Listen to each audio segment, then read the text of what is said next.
깊은 산속 옹달샘 누가 와서 먹나요? 네, 요즘 아이들 이 노래 잘 안 부르죠. 저는 이상하게 힘들고 지칠 때 어릴 때 자주 가던 그 동네 뒷산의 옹달샘 생각이 그렇게 나요. 물론 지금은 없어졌죠.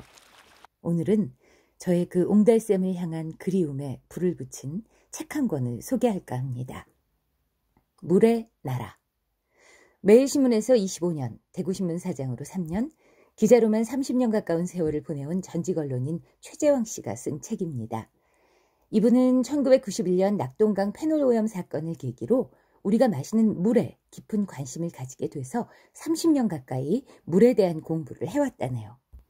이 책은 그의 30년 연구 성과의 집약체고 우리가 매일 마시는 물에 관한 수많은 그러나 조금은 불편한 진실, 그리고 그 대안을 담고 있습니다. 아직 진실이라고 말해서는 안 되겠네요. 반대편 주장도 들어는 봐야 하니까요. 어쨌든 그는 주장합니다.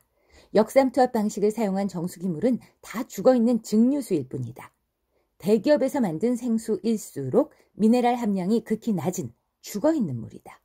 정수기물도 생수도 못 믿어 수돗물을 끓여 마신다면? 수돗물 소독을 빙자에 집어넣은 염소 등의 독성 물질들은 아무리 끓여도 사라지지 않는다.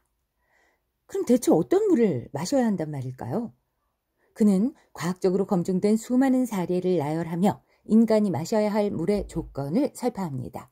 일단 우리는 살아있는 물을 마셔야 하죠. 우리가 어린 시절에 마셨던 차고, 맑고 깨끗하고 어딘가 달콤했던 그 샘물처럼 미네랄이라고 불리는 것들이 잔뜩 들어있는 살아있는 물 말이죠. 또 산도도 중요하답니다.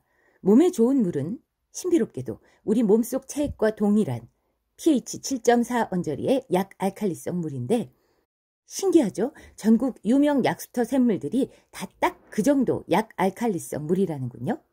이 책에는 암 발생도, 아토피 피부염도 다 수돗물에 들어있는 특수 화학약품 때문에 비롯된다는 연구 결과들이 꽤 많이 등장합니다.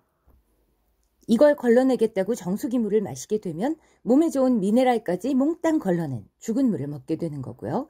미네랄 워터라고 쓰인 대기업 생수들은 천연 성분을 먼저 다 살균해 죽인 뒤에 인공 미네랄을 어거지로 첨가한 경우가 많답니다. 오히려 중소기업에서 생산한 저렴한 생수들에는 미약하나마 몸에 좋은 천연 미네랄이 들어는 있으니까 마시려면 차라리 그런 물을 사 마시라고 조언을 하네요. 그는 특히 백두산이나 제주도라는 청정 이미지를 팔아서 장사하는 생수업체들의 문제가 많다고 분노를 합니다. 우리 국토 대부분을 차지하는 화강암 지역에는 아주 높은 함량의 천연 광천수가 흐르지만 백두산이나 제주도처럼 화산암 지역인 곳에서 흐르는 물에는 미네랄이 별로 들어있지 않다는 거죠. 그는 살아있는 물을 죽여 증류수로 만들어내고선 그걸 깨끗한 물이라고 포장하는 역삼투압 방식의 모든 정수기 회사, 그리고 유독 천연 미네랄 함량이 적은 화산암 주변의 물을 제주도나 백두산이란 이름으로 포장해서 내다 파는 대기업들과의 한판 전쟁을 선언합니다. 현행 수돗물 수질 관리 지침에 대해서도 마찬가지고요. 하지만 그런 물들 외에는 선택의 여지가 없는 소비자 입장에서는 읽는 내내 답답하기만 했죠. 그런데 대안이 있답니다. 북한과의 전쟁을 늘 염두에 둬야 했던 우리나라는 일찍이 1970년대에 상수도 시스템이 파괴될 때를 대비해 전국에 민방위 급수시설이라는 걸 만들었답니다. 전국의 상수도 시스템이 한순간에 다 폭파되더라도 전 국민이 마시고 씻고 설거지 정도까지는 아무 무리 없이 할 수 있는 풍부한 양의 물을 이미 준비해 뒀다는 거죠. 이 물이 바로 우리가 어릴 때 먹던 바로 그 깊은 샘물입니다. 수질도 훌륭하고 양도 풍부하다네요. 대한민국이 물 부족 국가라는 건 오해랍니다. 유엔에서는 이미 우리 대한민국의 물 보유량을, 물론 국토 크기와 인구수를 비례로 한 보유량이죠, 상위 30%쯤으로 보고 있다네요.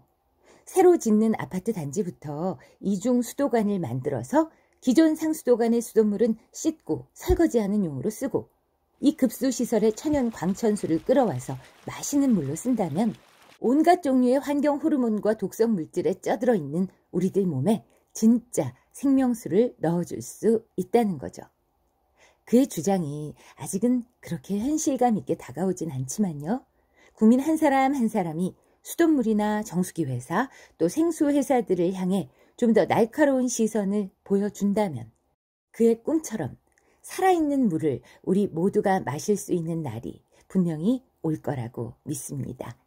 민방위 급수시설, 생소한 이 시설에 정말로 깨끗하고 몸에 좋은 물이 잔뜩 있다면 참 좋겠죠? 오늘의 책 물에 미친 언론인 최재황 전 대구신문사장의 물의 나라였습니다. 재미있으셨다면 좋아요, 구독 부탁드릴게요.